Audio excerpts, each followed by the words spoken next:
This video is about functions. Okay, you've had this material before. This is a review, but I want to first talk about some vocabulary. So if you have your vocabulary sheet, I want you to stop the video for just a second and write down relation and function and their definitions. So pause the video please and get back to that. Okay, so relation just means a relationship between two different groups of numbers.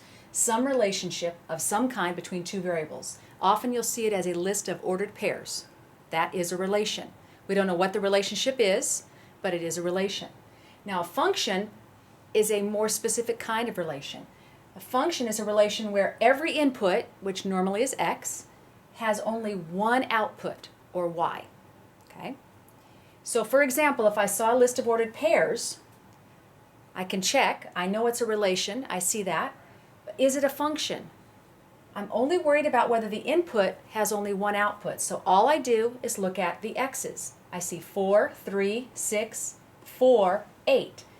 I have two 4s in my x's. That means my x's have, that 4 has more than one output or more than one y. It is not a function, okay? Because I've looked and seen a duplicate in the x's. That means it might be 4 goes with 2 and 4 goes with 1.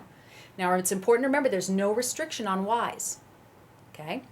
Y's can be repeated over and over again. It doesn't matter. So I only look at the x's when I'm seeing if it's a function. Ooh.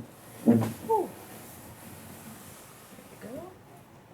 Okay, there's several ways we can show a function. You just saw we can see a list of ordered pairs and check it. -6, 4.5, 8, 0. That's a function. There's no repeated x's. I might see it mapped with arrows.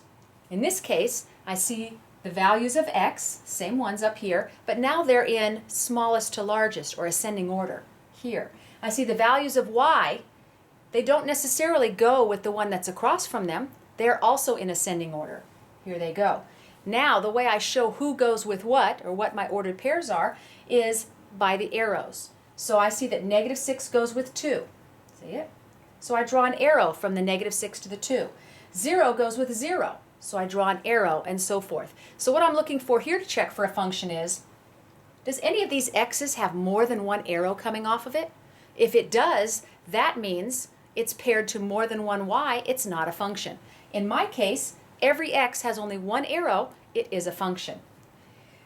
Obviously, we see functions as graphs a lot of the time. All different kinds of shapes of graphs. So when I see it as a graph, I've just graphed these ordered pairs here, and this is what it looks like. What I'm looking for in a graph to see if it's a function is there any 2 points that are exactly above one another? Okay, we call that the vertical line test. I'm sure you'll remember that from Algebra 1. Vertical line test is as if you took a piece of paper or your hand and went across, and if on that vertical line there's more than one x, what it means is I have ordered pairs that have x being repeated. In this case, they are not. It passed the vertical line test, so it is a function. So these are the 3 ways that we're going to see our graphs represented. Okay, so I want you to practice right here. Number 1, number 2, number 3. I have 3 different representations, and you are to determine whether each one is a function. I want you to pause it, do it on your own, and then look at the answers, and if you don't understand the answers, then you'll need to go back and look again at how we determine that. Okay. I'm looking at the first one here, and I see some mappings. So -3 goes with 4, 0 goes with both 1 and 2. That means I repeated 0 in my x's. This is not a function because I repeated that. Number 2, it's a graph, so what I'm looking for is the vertical line test. And as I look, I'm looking for any dots that are directly over one another in a vertical line. And I see there are not any, so number 2 is a function. And number 3, I see a list of ordered pairs. So what I want to do with the ordered pairs is check their x's. Do any of the x's repeat with a different y? I have a 0, I have a 3, I have a -6, and I have a 3. Uh-oh. The 3, I have a 3 mapped with a 2 and a 3 mapped with a 0. Therefore, this cannot be a function. If I were to graph it, I would have 2 points right above each other at the 3. Vertical line test would fail, the ordered pairs fail, and the mapping would fail. Okay? Not a function. No, yes, no.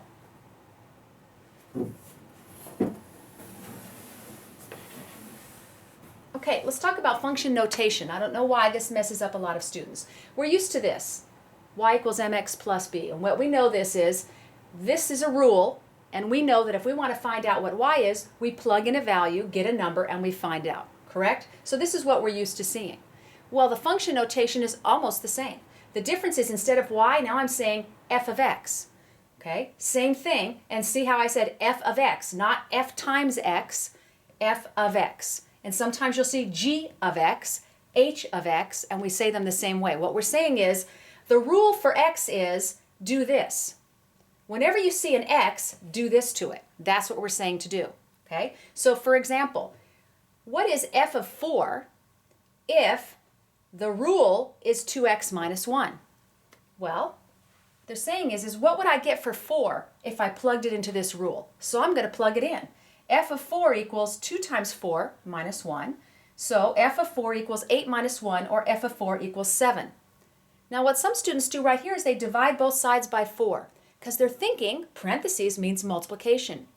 In this case, no it doesn't. In function notation, leave that alone. Leave this side as it is. What you're trying to find out is what's the answer for 4 when I plug it in. You're not trying to divide by 4. Okay? So let's see if we can practice a couple of those and see if you have any issues with it. Once again, I want you to pause, take a look, and answer those two problems. Okay, let me get my marker here and I'll do them up on there with you. Find f of 3 if f of x equals x squared minus 2. So what they're saying is, what would the value of 3 be if this is the rule? Well, this is the rule, so I'm going to plug in my 3 in place of x. 3 squared is 9. 9 minus 2